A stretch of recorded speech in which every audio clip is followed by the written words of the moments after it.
And if you look back at those first 4 albums, you had a lot of success, of course, and then you made Dazzle Ships. Yeah. That was more experimental.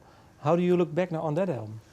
Well, it almost killed our career, that album. I mean, we went from being a 3 million selling band to selling 300,000. And I know in this climate, selling 300,000 would actually now be fantastic, would be a success. Yeah. After you'd sold 3 million albums before, it was not a success. And you have to bear in mind that also we weren't making very much money as well. So how come? Well, because we signed a terrible deal when we were 19, basically, with Virgin, which was a 7-album deal. When did you find out this deal? Well, it's basically after we'd sold a few million records. I mean, I can remember Architectural Morality, came out when I was 21. We sold 3 million. We'd had 3 top 5 singles. We had Souvenir and Joan of Arc and Maid of Orleans. Maid of Orleans was #1 here in Holland. And we came off tour. We'd toured all around the world, and we came off tour after selling all these records. And I went home to my mother and father's house, and I got back into my bed in the little room that was 2 meters by 2 meters. And I had all my gold albums on the wall downstairs with my mother, and I was just like, what's wrong with this picture? Something's not right. How did you stay focused then? Weren't you angry, or did you just think, well, I love music and just make 7 albums and then we'll see? We didn't care about the money. No? No. But what became a problem by not having any money was that we had to, in order to get the money from the record company in terms of advances to finance the band, because it was expensive putting a band on the road. We needed money to do it. So it became, in the later part of the 80s, we had to just deliver albums quickly with no time to make them in order to get the advance to pay for the band and pay the bills. We were chasing our tails in a way. Yeah, it started to affect our creativity because we had no money. It wasn't that we wanted lots of money. It was just because we had no money, we kept getting pushed. Well, make another album now. Make it now and you'll get the money. And because the manager wanted to get 20% of the advance of the next album. I'll give you an idea, right? Say Enola Gay. It wasn't quite that, but say singles sold for €1 or a pound, right?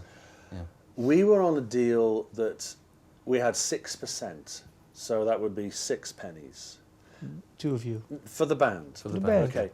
Now, when we sold when we sold records outside of Europe, outside of England, we were on 2/3, so we were on 4 pennies. Now the producer was on 3%. But that came out. So he got 3 pennies from ours. So we got 1 penny, and out of that we had to pay for the recording costs, the videos, and the video, and all the advances. Yeah. But then maybe a stupid question, maybe you are a bit offended by it, but I will ask it. Yeah. Why did you sign the deal? Because our lawyer thought we were no-hopers and didn't advise us properly. They thought, well, and also, our manager wasn't the greatest. How can I put it diplomatically? He looked like a dirty hippie, and I think the lawyer thought, Jesus, if this is we never even met our lawyer, who had told us to sign the deal. I met him 3 years later, and he apologised, but he wouldn't apologise in writing because he knew we'd sue him. It was economically a disaster. But we were 19 years old. Yeah. We never thought we never dreamt of being pop stars. It wasn't what we wanted to do. We just wanted to make music. And somebody said, "We'll give you 7-album deal. You can make songs and you can." We were like, "Yeah, where do we sign?" Where do we sign? Yeah. So, but if you then, with this in mind, a quick overview of the albums and what you are creatively proud of. First 2 albums, we already discussed. Quick thought on those first 2 albums, song-wise. First one was like garage synth punk by teenagers, and it was full of energy and ideas, and it was great. Second one was more influenced by Joy Division. We got a bit darker, a bit more melancholic.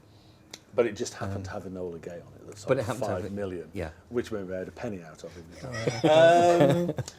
Architectural Morality was the one that really went bang. And for you, song-wise? Song-wise, successful for us Yeah. in terms of song, not commercial, but Yeah. And we even were though all, it was commercial, it was successful songwriting, I think. yeah. We we were always loved trying what to, we did. we were always Yeah. trying to be different as well. So the first Yeah. album sounded very like simple synthesizers. The second album was more gothic. Third album was like religious choir music and big military drums and things. Kind of pompous, I guess, but it had this big sound. And yeah, we were very, because we thought that the emotion in the Architectural Manoeuvres album was very powerful. And then, Dazzle Ships? And Dazzle Ships, great record. I mean, I'm very proud of Dazzle Yeah. Ships. It's great. I mean, forgetting the commercial Yeah. disaster of it. And I think looking back, I'm far more proud of it than I was at the time. I think I was just kind of wrapped up in the commercial disaster of it all and wondering how we'd finance everything after that, which tainted it for me at the time. But looking back, it was a great album. It was us sort of stripping down to the bare bones. We'd also discovered some new instruments as well. We discovered proper sampling. I mean, we'd always played with sampling by flying in things off tape machines and using found sounds that way. But this way, we could be very kind of purist with it, and we could actually put our sounds that we'd found into these machines and play notes with them. And so it was a very exciting time. And what And we were playing with politics as well, and we were kind of looking at sort of the Cold War